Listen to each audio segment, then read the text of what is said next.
Graphic violence, sex, zombies, and a whole lot of gore. This is exactly what they warned us about when we were kids. I'm game!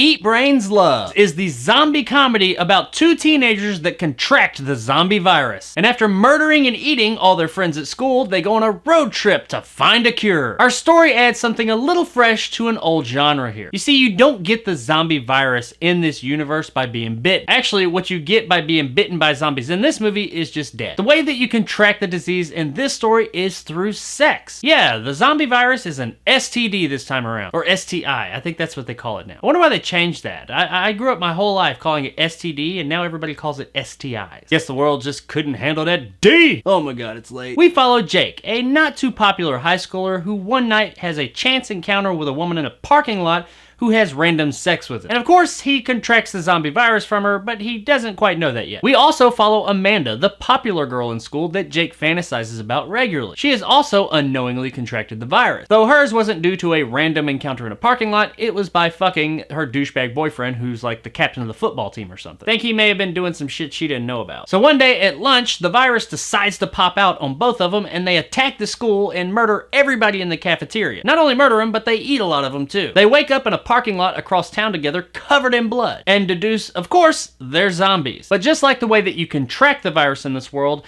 zombies here are a little different. As they say, much like herpes, the zombie symptoms come and go. Pretty much if they get hungry or really excited, that's when the zombie side of them comes out and they start eating motherfuckers. Upon all this happening, a government organization that has been hunting zombies on the low comes after our two main characters. Apparently this zombie outbreak has been going on for a while, but this special zombie task force goes from place to place cleaning up the messes and like Men in Black flashing people's memories and making them forget all about it. Now the organization employs telepaths to try and find the zombies and also to wipe these people's memories. A new recruit telepath named Cass gets into Jake's head to try and find out where they are. She does this throughout the movie to try and track them down, but in doing so she starts to develop feelings for Jake. She sees that he's not really that bad of a guy. It's not his fault that this is happening. He can't help it. And she spends a good amount of the movie wrestling with herself, trying to decide whether she should lead the organization to Jake and Amanda or if she should lead them astray. Meanwhile, Jake and Amanda catch wind that there's a possible cure in Ohio and head that way, meeting a few other zombies on the way, showing them how they can live in this world as zombies. This movie was really enjoyable. It has its flaws, that's for sure. It's not perfect by any means, but enjoyable is a word that comes to mind when I think about it overall. The story's okay. I mean, it's got some neat ideas and it does put a few twists on the tried and true genre, but it is more of a vehicle to get our characters from situation to situation. It's good enough to get us where we need to go, but you're not as interested in what's going on in this story as to what's happening with our characters, because that's what really shines in this movie, is the characters and the performances. Everybody on screen seems like they're having a great time making this movie. Nobody's taking it too serious, but they're having such a good time that it just gives the movie an overall fun, jovial tone throughout. There's plot holes all over the place, and there are decisions made in the story that you're just kind of like, what the fuck? But the energetic performances and overall jovial tone make up for a lot of those shortcomings. There's some great chemistry here, especially between our two leads played by Jake Canavelle and Angelique Rivera. They are on screen the majority of the time in this movie and just a joy to watch. You believe every ridiculous thing that's going on between these two. And that great chemistry is one of the key things that really made this movie work. Now there's a third player, Cass, the new recruit for the agency that's tracking them down, played by Sarah Yarkin. Now Yarkin's performance, like everybody else's, is really good here. It's very jovial, you could tell she's not taking it too serious, and she's having a really good time. However, she eventually does come in contact with our two main leads, and at that point, it didn't really work for me. I get what they were trying to do here with the story, and especially moving forward from this movie with coupling these three together. And while she did great in other aspects of the movie,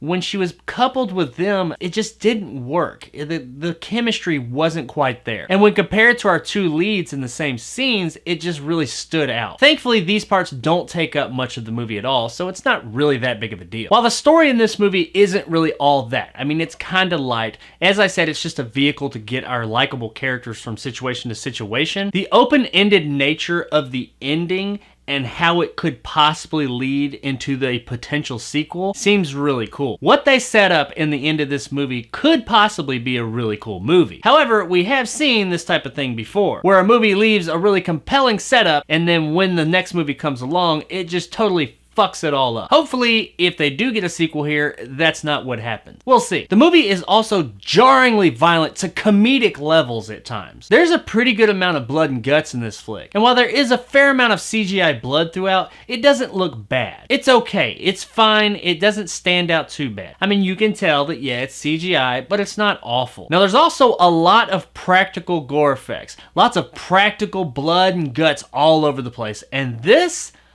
looks really good. You'll see body parts and intestines and guts and just all kinds of parts. All kinds of parts of people just all over the place being ripped apart and blood, geysers all over the place. And it all looks great. If you like gore, this movie is going to satisfy that part of your brain. This is also a really funny movie. Not like laugh out loud funny. There's a couple of those, but most of it is just really enjoyable. You know what I mean? Those types of comedies that are funny and really enjoyable throughout. There's not really any lull. The whole thing is just kind of a jovial affair. You'll have a smile on your face and be chuckling to yourself throughout the runtime of the movie. I didn't fully know what to expect when going into this movie, but thankfully what I got was a really enjoyable good time. This is not the best zombie movie ever, and it's not my favorite zombie movie by any means, but it was a really fun, enjoyable ride that kept a smile on my face till the end. And when it comes out on your streaming service of choice, you should absolutely check this one out on Netflix. It's not the greatest movie, but it's far from the worst. It's a really good time. If you need something to watch for the night and you just want to have a good time, this one will definitely fit that bill. Plus, it's jarringly violent and bloody at times, so if you're into that kind of thing, you'll love that aspect of it. So there it is, guys, my review of Eat Brains Love. If you enjoyed and want more content like this, hit that subscribe button and help my little channel grow. If you liked what I had to say, give me a thumbs up. If not, let me know in the comments below why. And as always, stay sexy, Columbus. It's transmitted through sex. I swear that has never happened to me.